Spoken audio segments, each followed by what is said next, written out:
Hi, I'm Molly from Wild Olive, if we haven't met. Welcome to the Easter Joy Stitch Along video. Actually, this is the first of several videos, and if you don't know what I'm talking about, Easter Joy is my new cross stitch pattern. I have a copy of it printed out here. This is the one that my guinea pig hasn't chewed on yet. She likes to be helpful that way.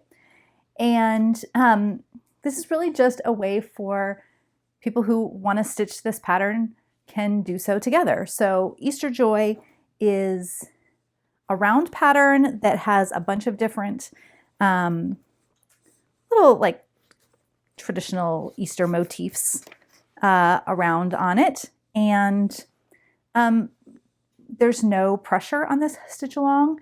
All you have to do to be part of it is buy the pattern and stitch. Doesn't matter how much you get done, doesn't matter what pace you work at, but this way we can just kind of encourage each other while stitching along together. So I'm just going to be sharing these videos and talking about my own process with this and some little tips I've learned and just things that I'm enjoying along the way. And yeah, low key.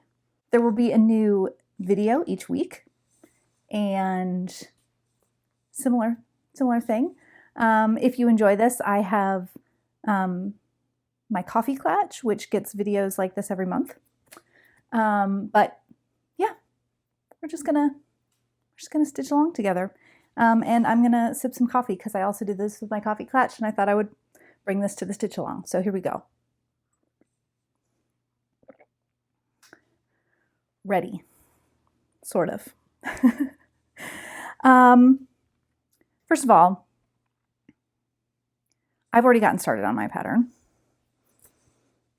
For week 1, the goal is to stitch the basket, the jelly beans, the butterfly, and the ladybug. And the reason I've just sort of like divided up the pattern to try and get this done by Easter. Again, if you don't, it's not a big deal. It's spread over 2 pages like this.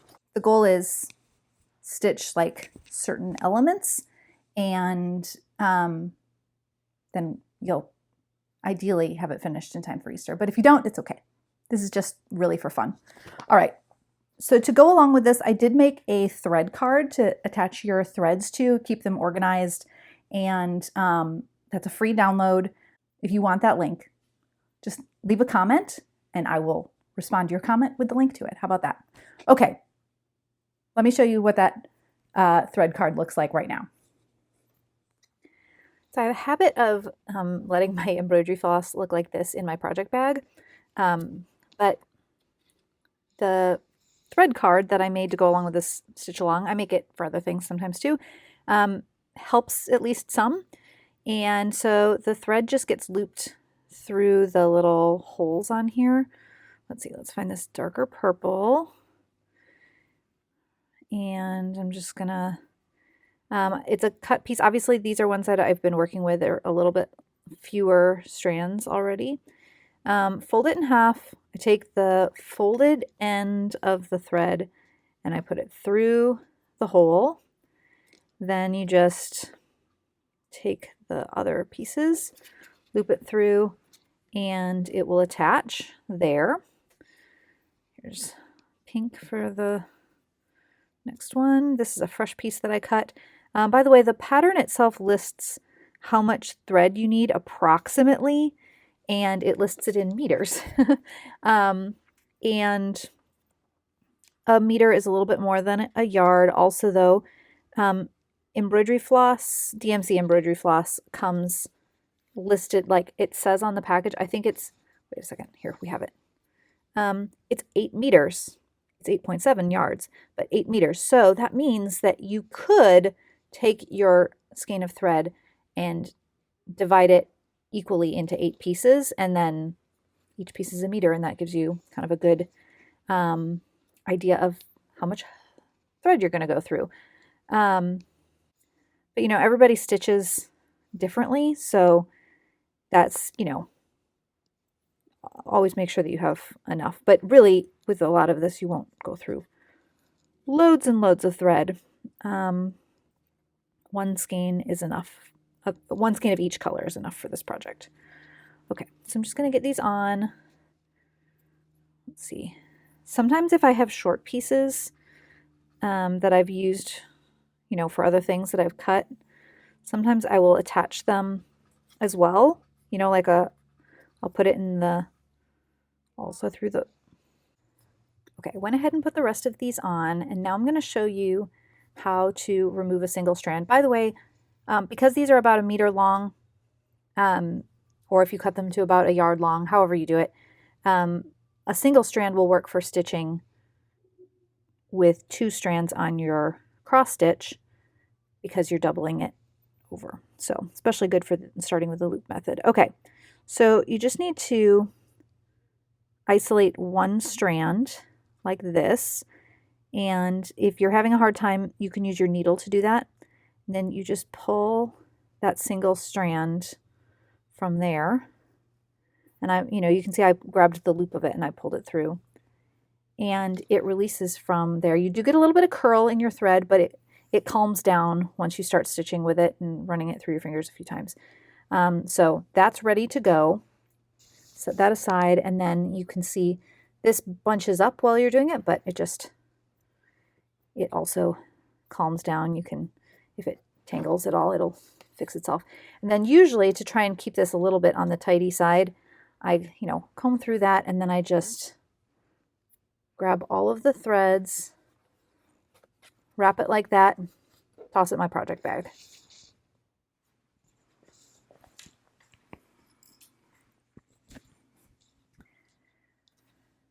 Would you believe that while you were watching that, I lost my needle? I did. I was just crawling around on the floor looking for it, and I found it, thankfully. Okay, got my thread card. That's all ready to go. And I'll set that over here. Probably won't even need it all that much while doing this video. Cross stitch obviously takes some time, and so that's fine. All right, I'm gonna start on my ladybug. I'm using the pink thread that I pulled out. I like to stitch in hand, so here I am. I've rolled this bottom edge. I have my needle threaded. I like to use the loop method to start my thread. I'm working with 2 strands, and so I thread the end. I fold a long strand in half, thread the end through my needle, and then I'm starting it from the front. This doesn't show up super well here, but you can kind of get a sense for this. So there's my loop. Go through there. Now I have a knot on the front, and I just go down. Ta-da! Probably normally, if I were doing this, I'd probably start with the top of the ladybug's head, because I really like to start my patterns and work from the top down. Like, I figure out where the center of the fabric is, and then I work my way down. But on this particular pattern, or ones that are like this, where there's a bunch of motifs that all make up the overall design, I will generally start with the middle one, which makes probably a lot of traditional cross-stitchers happier to hear me say that. Start at the middle, which is why the basket is one of the ones for this week of stitching. Yeah, but then I'm going out from there, and I chose the ones that were stitching each week to kind of like balance out the work, so that there's a better chance of success. Okay, I'm going to pause and count. This is the least exciting part of the video, but if you cross stitch, you know that this is probably the most important part of the video. Okay, or at least of the stitching. Okay, 11 is what I'm looking for on this row. 1, 2, 3, 4, 5, 6, 7. Okay, good. 8, 9, 10, 11. Okay. I did not promise wild excitement with this. I promised that you get to stitch along with me, and that's what's happening. Yeah, so I did my row of stitches going in the one direction, and then I'm coming back, but I have a like one extra stitch that's on the row above it, so I'm adding that in right now. Okay, so that's kind of where this will, I'm just gonna make sure, oh yeah, all right, here we are. Just because it's my pattern doesn't mean that I just know what to do. Yeah, okay, so let's talk about Easter Joy and this pattern that I made. Last year, it was really last summer, I designed a Halloween pattern that had a bunch of little characters on it, kind of arranged like this, and I loved making it. I loved designing it and stitching it, and so I was like, oh, I should have an Easter one. And so much too late into the year, like I should have thought about this a couple months ago, I decided I should make this pattern. So you know, in an ideal world, the stitch along would have happened a month ago, but I'm just doing this because I thought it would be fun, and maybe other people would like to do a little bit of Easter stitching as well. So here we are, and we'll see where this goes. But yeah, just doing Easter stitching because it's fun. The characters that I decided to put in here, and I say characters because that's kind of how I often think of the things that I make, especially because they have little faces on them. I just thought of things that were spring and Easter. So a butterfly is definitely one of those things, and a ladybug is more spring than Easter. Of course, the basket is definitely an Easter basket. Jelly beans. Fun fact, I don't like jelly beans. Like, I will occasionally like eat a jelly bean thinking, well, maybe I'll like it this time. Or sometimes, like with specialty flavored jelly beans, I think, well, maybe I'll like the flavor of this. No, it just never works. I just don't like them. Probably a texture thing. I like sweet things that are really sweet, but I just don't like them. But I have to say, I enjoyed stitching these jelly beans. There they are. And they're, they have different little expressions. Mine probably look like, when I eat them, I probably look like the yellow one the most, where I'm like, but like it's an awkward smile. If you have a favorite flavor of jelly bean or color of jelly bean, I guess those two can be one and the same, you could totally switch out those colors. And that is a thing that I will say with this. If you haven't gotten started stitching your pattern yet, a lot of colors on here, you could switch them for a different color if you would prefer. Someone asked me about stitching this on a different color fabric, and I chose white for the most contrast with this, and because it's pretty easy to find, right? A lot of people, if you do a lot of cross stitching, you might just have this on hand. But I would suggest, if you're going to do a color, to use a really pale pastel if you don't want to have to change any of the thread colors. You might still need to change some of them out, like depending on how close it is to any of the suggested thread colors. So, keep that in mind. But that would be cute or fun. And again, some of the colors, where there's like the two purples that are side by side on the bow for the Easter basket, for example, you might want to think about how colors would be next to each other. But certainly for things like the eggs, you could change those really easily.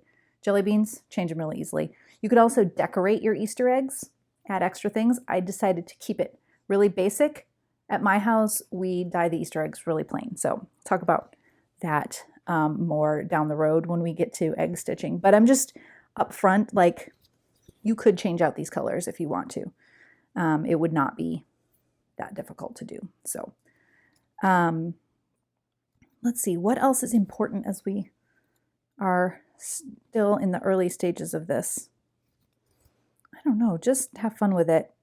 I think that, like for me, I like having a project going at any given time. And I really have come to love having a cross stitch project going at any given time.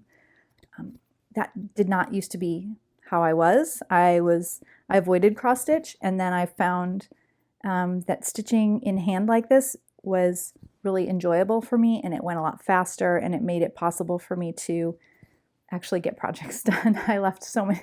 In fact, the very first thing that I ever remember cross stitching was an Easter design, and I never finished it. It was not even all that complicated, and again, I will share more about it down the road, but now I love doing it, so here I am.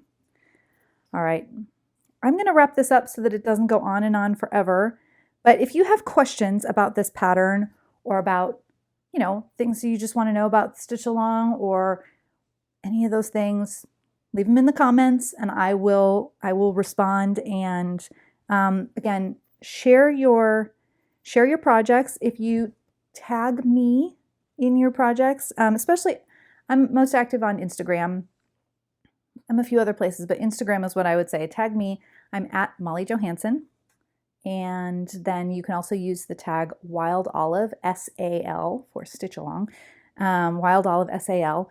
And then I will see what you're working on and share with everyone. And, you know, if you follow along with those things, leave comments on people's work and encourage them. And let's just have fun with this, like, especially because I think we could all use some lighthearted Easter joy encouragement, right? Before I sign off, I should show you my own progress, right? Yeah, okay. Again, remember, cross-stitching, I have gotten faster at this as I've gone along and found my way with it, but it's still a slow craft. So in the entire time of this video, here's what I've gotten done. The top, not quite third of the ladybug body, which means that this is probably about 1/10 of the ladybug. But for talking and stitching at the same time, that's not too bad, right? Okay. Now, this is the end. So thank you so much for watching. And again, I hope you enjoy doing your own stitching. See you next time.